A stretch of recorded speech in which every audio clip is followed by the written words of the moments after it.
Magandang hapon po sa inyong lahat. Bagot na bagot ka bang nag-aantay sa update paukol kay Maymay at kay Edward? Heto na po. Heto na po ang latest sa kung anong mangyayari bukas sa ASAP Natin To. Sa original art card ng ASAP Natin To, sa pinalabas nilang konting clip para sa kung parang trailer sa kung anong aabangan bukas, hindi po napasali si Maymay Entrata sa mga performers ng programa. Kaya ang sabi ng mga supporters, may production po ba si Maymay bukas?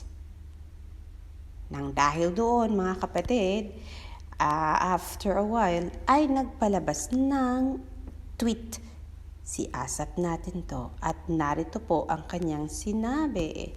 Simulan ang unang linggo ng Hunyo kasama ang mga naglalakihang bituin sa isang ultimate best of the best all-star party sa ASAP Natin. Sa ASAP Natin To this Sunday sa Kapamilya Channel, Kapamilya Online Live A to Z at TV5. At ang clip na inilagay ay inilagay po ang mukha.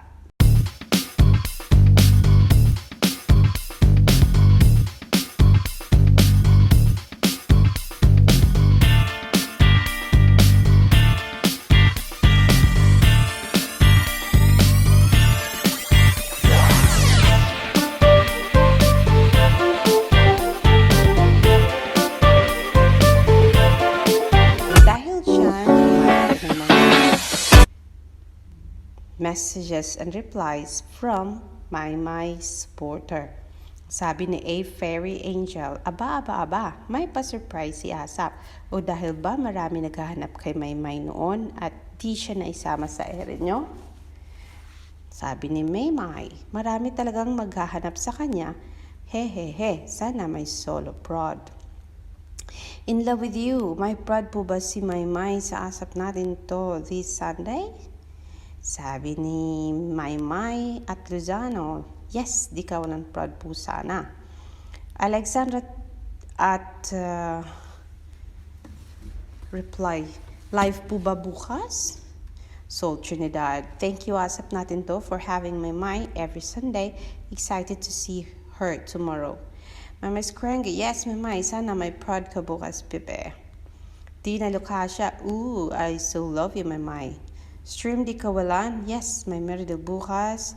And so, alam natin marami excited nang dahil dito sa pahabol na tweet ng ASAP Natin To sa Twitter world. Kaya antabayanan po natin yan, ang paglabas ng mukha o ang paglabas ng Maymay Entrata sa ASAP Natin To bukas sa 6 ng Hunyo, taong 2021. Samantala, ano ang update kay Edward John Barber? Pues, ang update po kay Edward John Barber ay katatapos lang ba ng kanyang fresh take at merong ganitong clip delivered to you right now, only here on Fresh Take. An amazing performer, an amazing singer. Here he is with us right now, Jeremy G. Very big studio, and with your voice you filled up the whole studio. Such an amazing song, and I'm so grateful that I was able to interpret.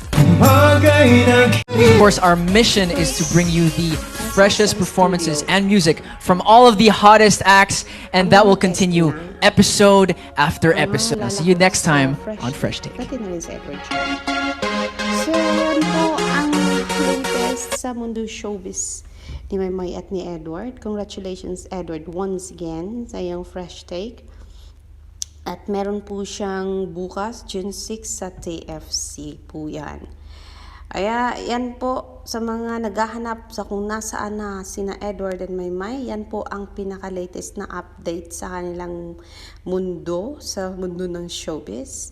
Kaya aabangan na lang po natin bukas si Maymay Entrata sa ASAP Natin To. And let's just keep praying na sana more projects to come sa dalawang batang ito. Alexander Lexter Jules nagsasabing, see you in my next.